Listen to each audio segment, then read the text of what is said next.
capítulo 3, versículos 11 hasta el 24. Dice así el Señor: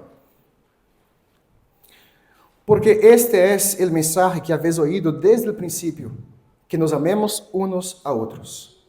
No como Caín, que era del maligno y mató a su hermano. ¿Y por qué causa le mató? Porque sus obras eran malas y las de su hermano justas. Hermanos míos, no os extrañéis si el mundo os aborrece. Nosotros sabemos que hemos pasado de muerte a vida, en que amamos a los hermanos. El que no ama a su hermano permanece en muerte. Todo aquele que aborrece a su hermano es homicida.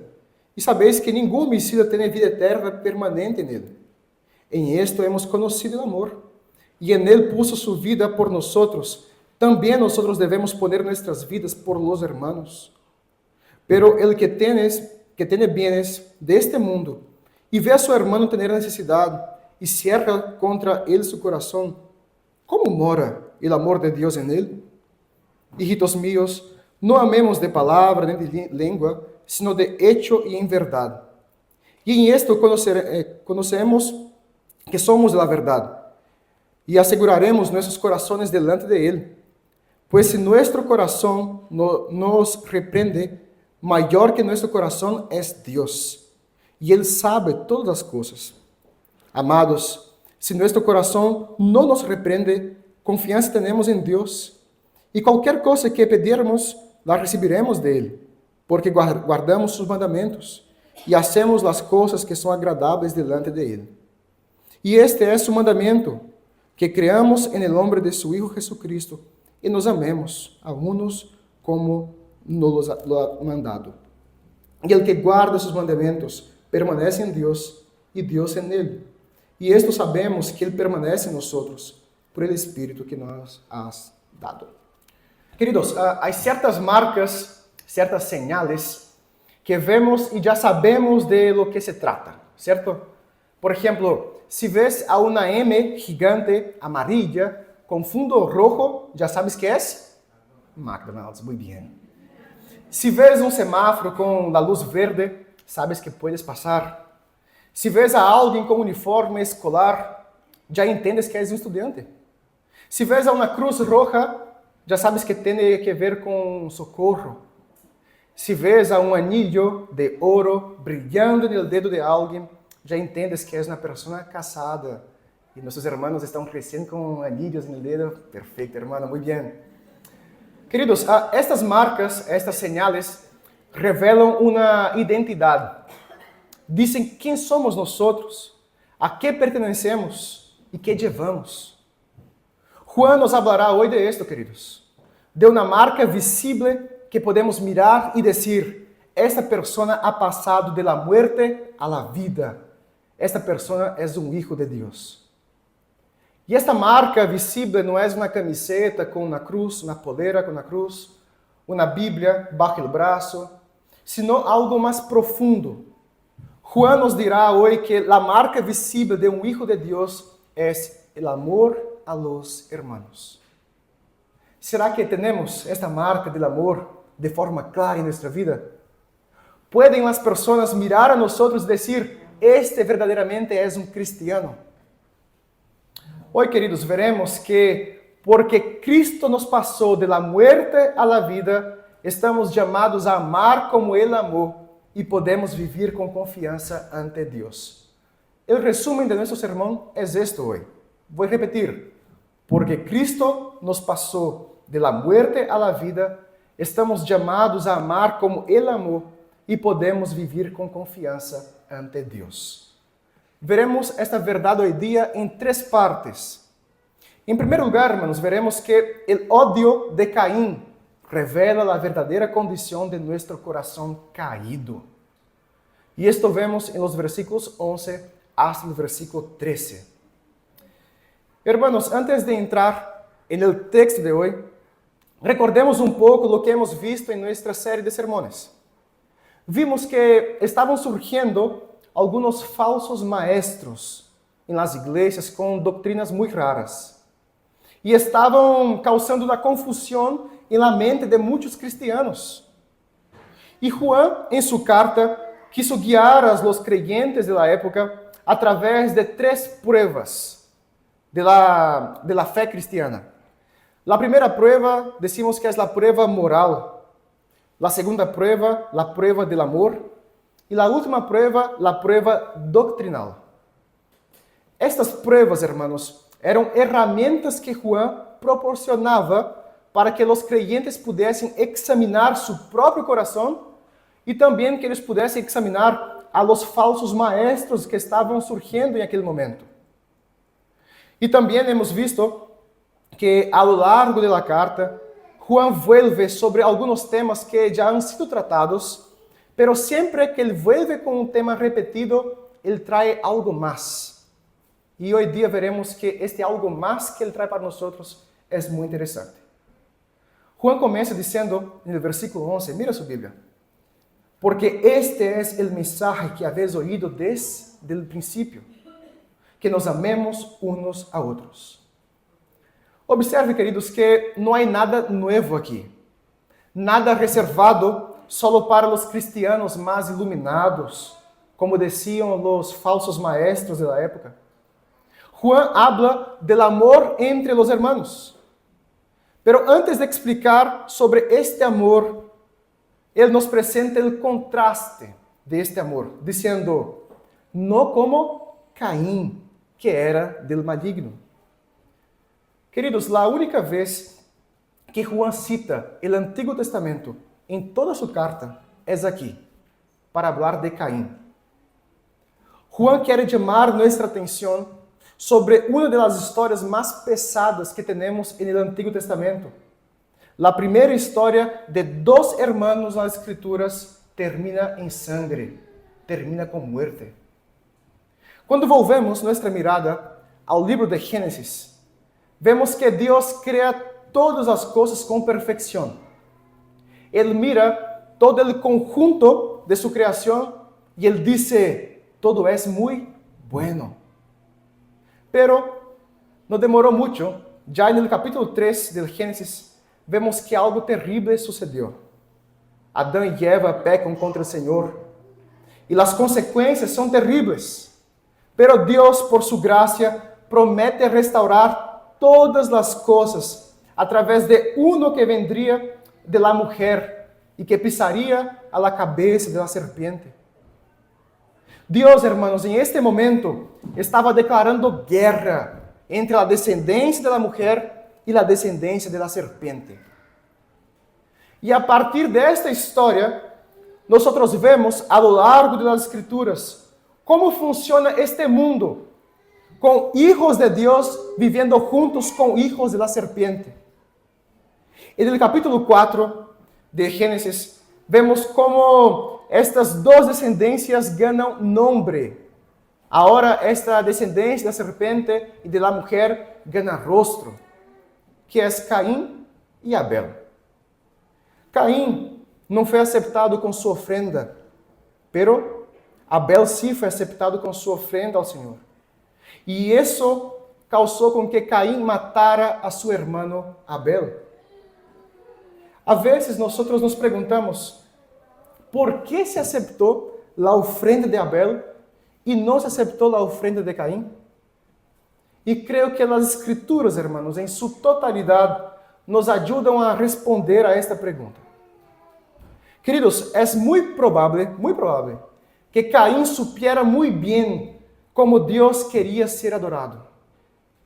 Deus le dio a Caim a mesma instrução que le dio a Abel. Ambos sabiam que acercar-se a Deus implicava em sacrifício, implicava em muerte, em sangue.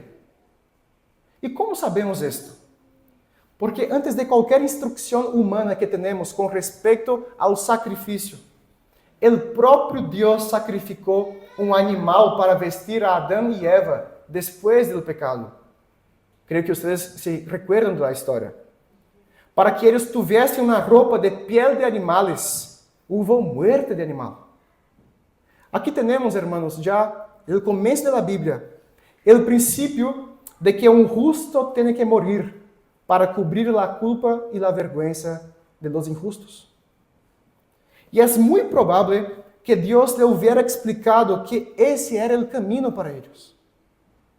Pero cada uno de los hermanos respondieron de una manera diferente a la adoración al Señor.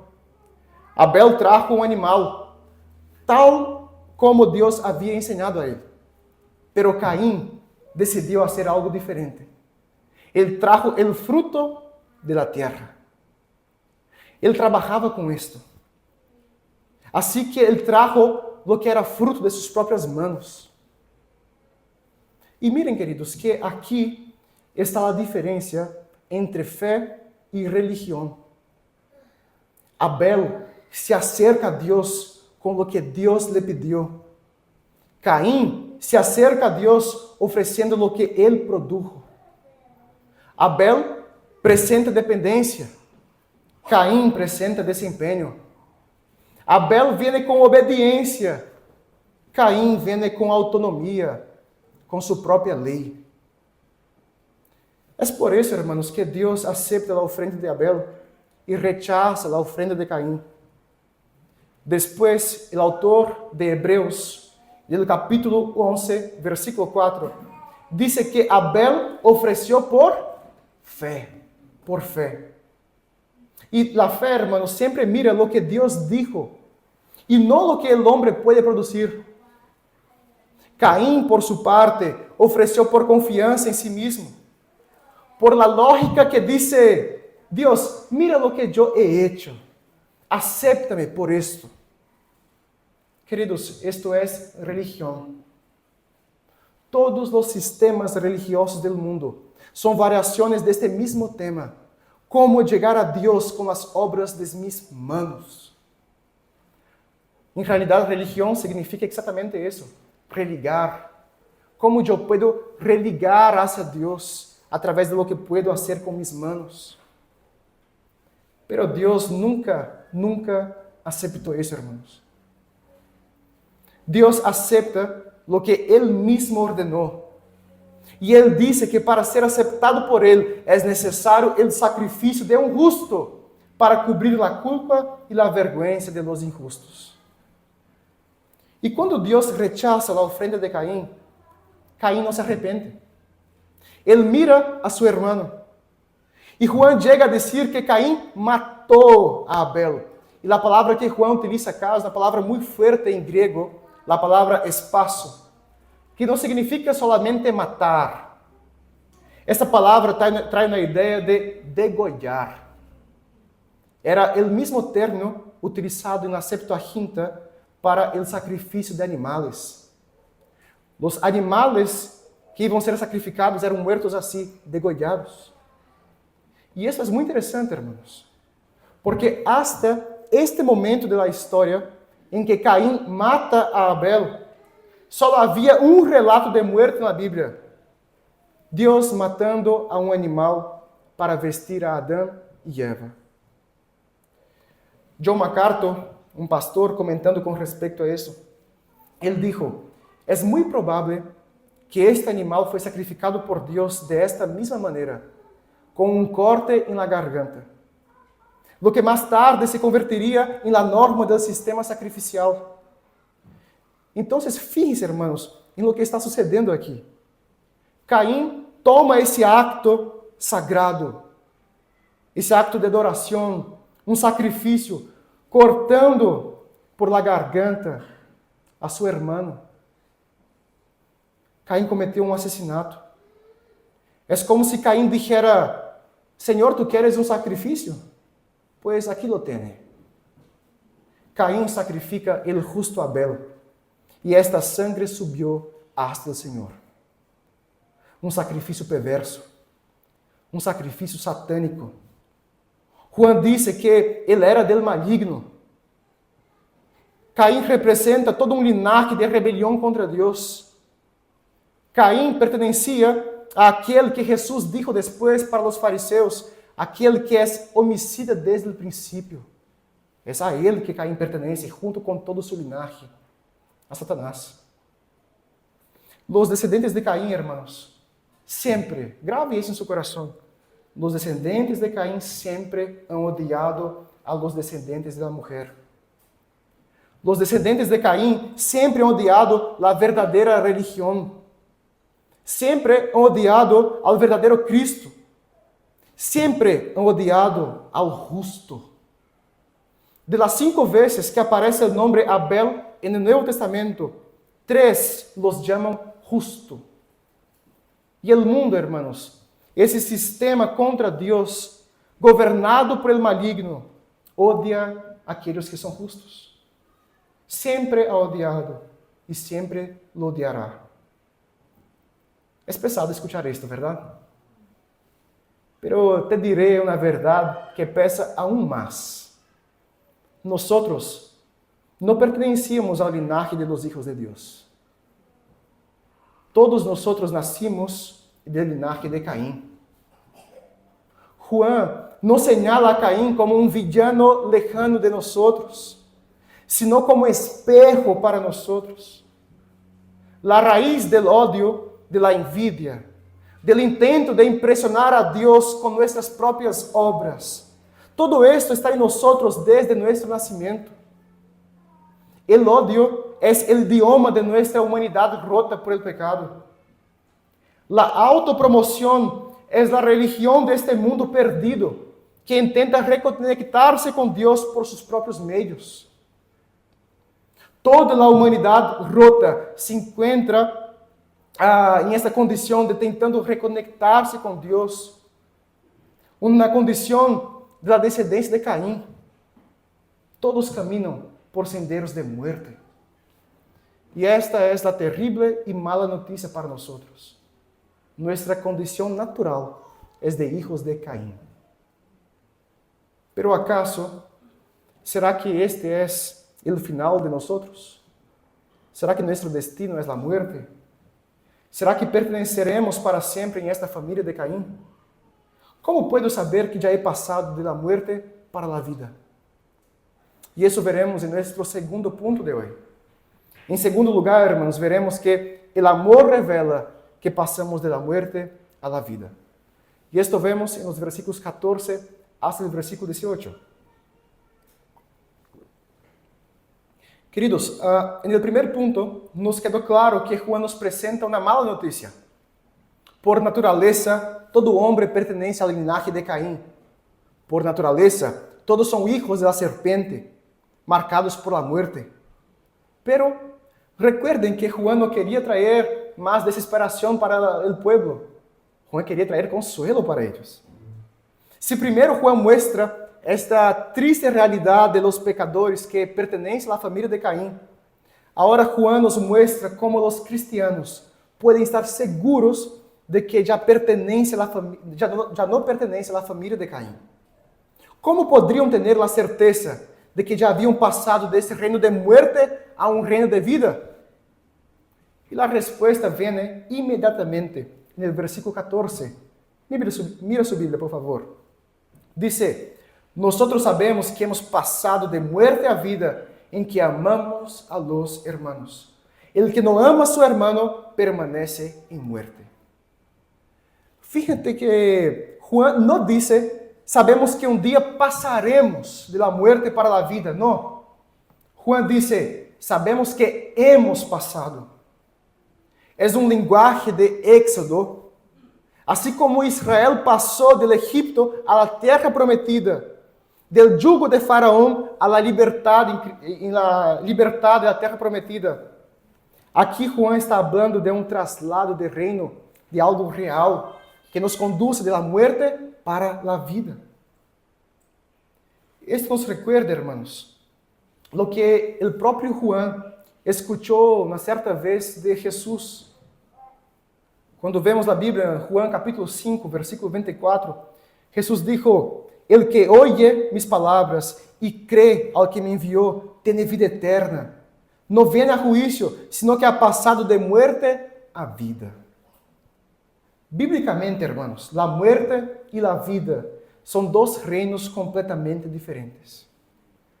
Y no existe otro reino.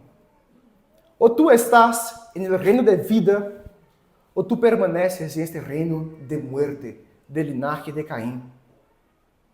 Y como alguien que está de este lado del reino de vida puede estar seguro de esto? Juan dice, por el amor a los hermanos. Fíjense que no es el amor la causa para entrar en este reino de Dios, sino que el amor es una señal de aquellos que ya participan de este reino de vida. Esse amor a los hermanos no es un escalón para subir hasta Dios, sino que es una marca de aquellos que pertenecen ao reino de vida e já não vivem segundo a lógica de Caim. E esta questão, hermanos, do amor, que é uma marca de alguém que é hijo de Deus, que está em este reino de vida, pode causar-lhe uma certa confusão. Quizás tu conozcas a uma pessoa que é muito amável, muito amorosa, que demonstra muito amor por los demás, que ajuda em centros de caridade, que ama a sua família com todo o seu coração. E esta pessoa não é cristiana. ¿Acaso Juan não se equivocou a dizer que o amor a los hermanos é uma marca de aqueles que estão em Cristo? E aqui temos, hermanos, que fazer uma distinção que é muito clara nas Escrituras. A diferença entre graça comum e graça especial. Por la gracia común, hermanos, Dios sostiene este mundo de tal manera que incluso las personas que no creen en Cristo pueden demostrar un tipo de amor, de cuidado, de afecto real. Esto explica por qué hay madres incrédulas que aman profundamente a sus hijos. Personas que se entregam por una buena causa. Amigos que son leales, si ni siquiera conocen el Evangelio. Esto não deveria surpreender a nós, porque aunque seamos uma humanidade rota por el pecado, nós seguimos levando a imagem e semelhança de Deus em nós. Este amor, que é fruto de la graça comum de Deus, ou seja, uma graça que é derramada sobre todas as pessoas, forma parte do hecho de que o homem é imagem e semelhança de Deus, porque Deus é amor. Pero Juan está hablando de outra coisa aqui. Juan habla de um amor que é fruto da regeneração. Fíjate lo que dice Juan. Sabemos que hemos passado de la muerte a la vida porque amamos los hermanos. Não é qualquer amor, qualquer tipo de amor, não. É o amor hacia el pueblo de Deus, por causa de Deus. É o amor que nasce del hecho de que primeiro fuimos amados por Cristo. É o amor que brota desta união que temos com Cristo, da morada do Espírito Santo em nós, deste novo nascimento que Juan enfatiza tanto em seu evangelho como também em sua carta. E é precisamente por isso, irmãos, que Juan não termina aí. Porque quando escutamos que o amor é uma señal de vida, inmediatamente surge a pergunta: pero ¿dónde viene este amor? ¿Cómo es? Então, Juan nos lleva a la fuente. Quer que entendamos que este amor não nasce de nós, que esse amor tem uma forma, e esta forma é de cruz. Por isso que Juan continua e diz no versículo 16: em esto hemos conocido el amor, e de que ele puso sua vida por nós. El amor que muestra que hemos pasado de la muerte a la vida. É o amor que nasce do hecho de que Cristo se entregou por nós na cruz. Ele é o verdadeiro Abel e o justo que se ofereceu a si mesmo por seus hermanos por amor. E a ordem de Juan para nós é: também devemos dar nossas vidas por nossos hermanos. Mis queridos hermanos, eu quero fazer uma pergunta para vocês. ¿Ustedes estão dispuestos a dar suas próprias vidas por seus hermanos? A seguir esta recomendação de Juan? ¿Ustedes tomariam uma cruz por eles? E antes de que respondam rapidamente, vou fazer uma pergunta um pouco mais fácil, ¿ya? ¿Ustedes renunciam a seu tempo por seu irmão? Juan nos muestra, em los versículos 17 e 18, que este amor se manifieste de maneiras práticas. ¿Estás dispuesto a renunciar a la comodidad por amor a su hermano? ¿Estás dispuesto a renunciar sus recursos por tus hermanos? Tus preferencias. ¿Cómo puedes decir que daría tu vida por tus hermanos si ni siquiera los tienes en cuenta en su agenda semanal? Hoy es domingo, hermanos. El primer día de la semana, el día del Señor. ¿Cuántos de ustedes han incluido en su agenda de esta semana a visitar a un hermano, visitar a una pareja, llamar por teléfono a un hermano que está desaparecido, que ya hace tiempo que no participa de los cultos? ¿O acaso esto es solo una tarea del pastor, de los presbíteros, diáconos de la iglesia? Devemos amar, queridos, como reflejo del amor que nos alcanzó a nosotros. Y ese amor es sacrificial. Si tú no te preocupas por tu hermano, tú vives tu vida según la lógica de Caín. ¿Recuerdas lo que dijo Caín a Dios después que Dios preguntó a Caín dónde estaba su hermano? ¿Qué dijo Caín? ¿Dios quiere saber dónde estarán los dos? Mira a Caín y dice, Caín, ¿dónde está su hermano? Y Caín respondió, yo soy tutor de mi hermano. Dios, ¿será que yo soy cuidador de mi hermano? ¿Acaso soy yo el cuidador que tiene que saber de la vida de mi hermano? Queridos, no vivan según la lógica de Caín. Ante el Señor, todos nosotros somos responsables por nuestros hermanos. Dios hace esa misma pregunta para nosotros hoy. ¿Dónde está tu hermano? Que no está ahí de tu lado. Un domingo, día del Señor, ¿dónde está tu hermano? El amor a nuestros hermanos revela que hemos pasado de la muerte a la vida. Y por fin, hermanos, para que podamos terminar, veremos que el amor nos da confianza ante Dios. Y esto vemos en los versículos 19 hasta el versículo 24. Hermanos, después de que Juan nos muestra que el amor a nuestros hermanos es una evidencia de que fuimos sacados del linaje de Caín y colocados en el reino de vida, él sabe que una pregunta comienza a surgir en nuestro corazón. Pero, ¿y cuando no amo como debería? ¿Cierto? ¿Y cuando mi corazón me acusa por esto? Juan sabe que el creyente vive en esta lucha constante en la vida, a veces con la conciencia pesada, con días en los que se siente más cerca de Caín que de Cristo. Por esto que Juan escribe el versículo 19, y en esto sabemos que somos de la verdad y aseguramos nuestros corazones delante de Él. Juan está diciendo, hermanos, que hay un camino para el corazón que está inquieto. Hay una forma de poner la conciencia en el lugar correcto. Y ese camino nace de una vida que busca amar en verdad, en sinceridad. Como dijo Kistemaker, el creyente que ama no finge, no vive de apariencias, es de la verdad. La misma expresión de algo que llamamos de nacidos de nuevo.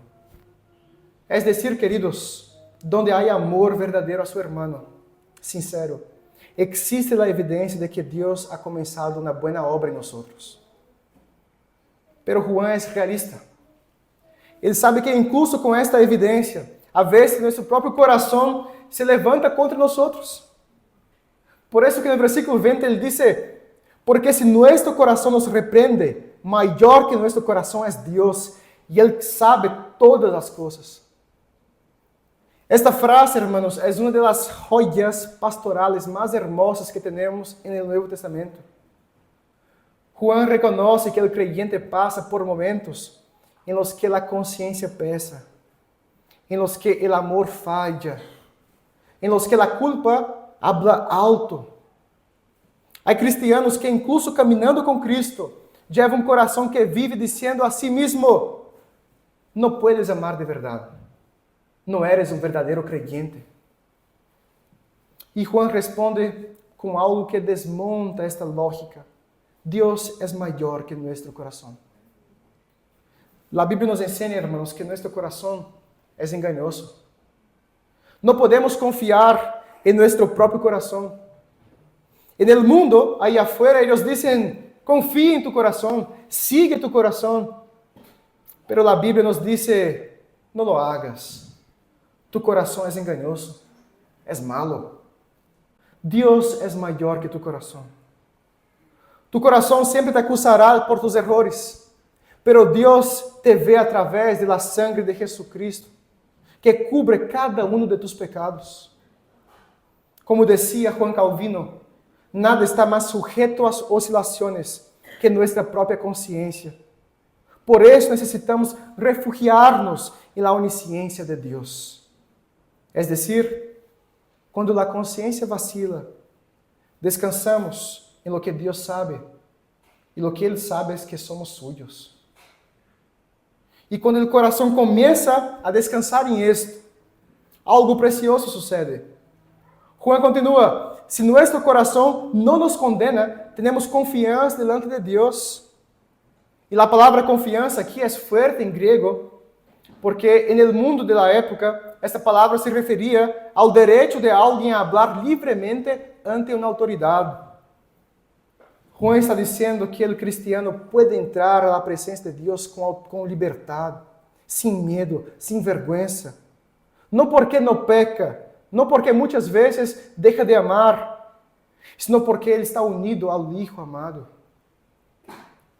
E que melhor maneira de demonstrar nossa dependência ao Senhor, nossa confiança ao Senhor, que em la oração. Juan diz no versículo 22, qualquer coisa que pedirmos, la receberemos de Ele, porque guardamos seus mandamentos e hacemos as coisas que são agradáveis delante de Ele. Juan, hermanos, não está ensinando acá a teologia da prosperidade, que todo o que pides, você vai receber. Não, nada que ver com isto. Juan está hablando de uma coerência entre a vida e a oração. Quando caminhamos cerca de Deus, nosso coração começa a desejar o que Deus deseja. A oração deixa de ser uma lista de desejos personais e passa a llenar-se com o reino de Deus, com sua glória, com a vontade de Ele. Como ensinou Agostinho de Hipona, quando pedimos o que Deus quer, recebimos o que pedimos. Não porque Deus haya começado a obedecer a nós, sino porque hemos começado a obedecer a sua vontade. Por isso que Juan resume todo esto no versículo 23. Ele diz, miren em sua Bíblia, e este é o mandamento, que creamos en el nombre de su Hijo Jesucristo, e nos amemos unos a outros como nos lo ha mandado. Vean, queridos, como Juan mantém fé e amor em la mesma mano. Ele não separa esto lo que Deus uniu. Não existe amor cristiano sem fé em Cristo. E não existe uma fé viva sem amor hacia los hermanos. Creer en el nombre de Jesús significa descansar en la obra completa de Él e amar-nos uns a outros como fruto desta fé que temos em Cristo. E Juan conclui o ponto com seguridade para nós. O versículo 24 diz, e el que guarda sus mandamentos permanece em Deus e Deus em ele. E em isso sabemos que Ele permanece em nós, por el Espírito que nos ha dado. Queridos, o Espírito Santo é a prova viva, o sello do reino de Deus em nós. Nada produz arrependimento por si mesmo. Nada luta contra o pecado por sua própria força. Nadie ama a seu irmão de maneira sacrificial por natureza. Nadie persevera por ser demasiado forte. Quando oras, quando te arrependes, quando perdonas, quando deseas agradar a Deus, não é porque te estás esforçando por ser um bom cristiano. É o Espírito Santo de Deus mostrando-te que tu eres de Deus, que tu pertences a Ele. O Espírito Santo é a presença constante do Padre em nós, garantizando que, a pesar de nossas falhas, Ele não nos abandona, não nos devuelve hacia a muerte e não deshace lo que começou. O Espírito Santo é a firma divina que diz: tu me perteneces. Para terminar, irmãos, eu quero invitar-te, neste momento, a que tu puedas mirar hacia Cristo. Porque se somos sinceros, todos sabemos que não amamos como deveríamos. A vezes nosso amor chega demasiado tarde. A vezes nosso amor se mescla com o egoísmo. A vezes amamos, sim, é verdade, mas amamos pouco. Amamos mal, amamos cansados. E quando miramos este amor imperfeito, nosso coração começa a acusar-nos. Pero é precisamente aí, irmãos, donde o Evangelho se vuelve hermoso para nossas vidas. Porque nossa confiança não está no hecho de que amamos perfeitamente, sino no hecho de que fuimos amados perfeitamente. Nossa confiança não está em nossa capacidade de entregar-nos por nossos irmãos, sino em Cristo, aquele que se entregou por muitos irmãos. Assim como a sangre de Abel clamou por justiça aquele dia, a sangre de Cristo clama por misericórdia para nossas vidas. Ele é o verdadeiro Abel, o justo inocente, muerto a manos de uma humanidade llena de hijos de Caim. Por isso podemos ter a confiança ante Deus, irmãos. Não porque amamos o suficiente, sino porque o sacrifício de Cristo para nós é mais que suficiente. Qual é a marca que alguém vê em ti e reconhece que tu eres hijo de Deus? A marca deve ser esta, irmãos. Que nos amemos uns a outros, assim como fomos amados em Cristo. Um amor sacrificial.